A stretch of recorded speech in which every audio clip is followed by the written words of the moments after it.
នឹករឿងអាផបឈឺចាប់ពេញប្រាណព្រោះតែ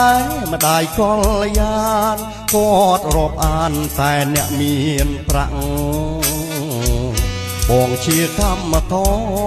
របែកញើសហោសស្រាក់ទុងរំតែបើបានប្រាក់មកដាក់ជាជំនូនស្នេ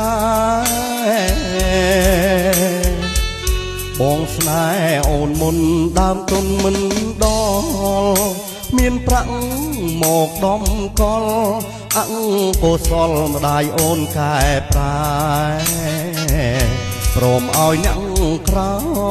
យគេជាកូនថៅកែផ្ដាច់បងពីមាសស្នេហ៍ហើយដៀលជាយ៉ាងអាស្រូវអោអ្នកក្រតូចទៀបមើលដូចខ្ញុំការដែលខំដាំកម្មមកផ្ដាច់យកទៅ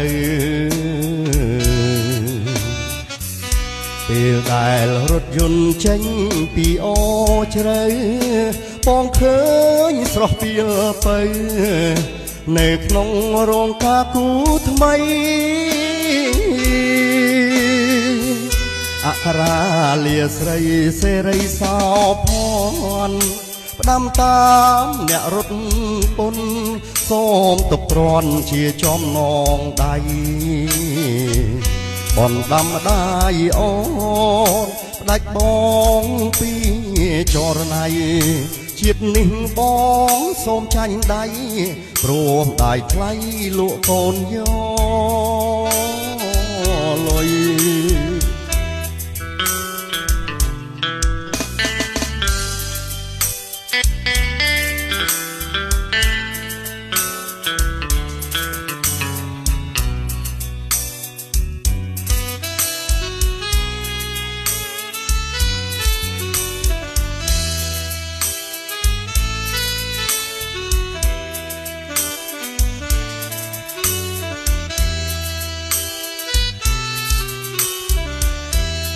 អោអ្នកក្រ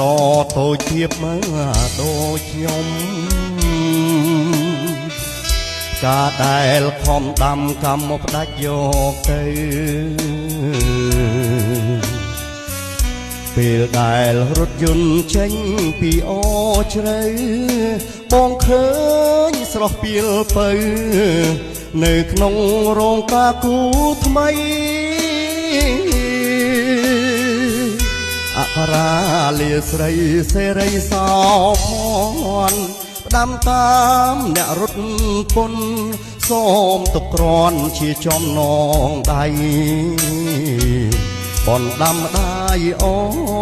នផ្ដាច់បងពីចរណៃជាតិនេះបងសូមចាញ់ដៃ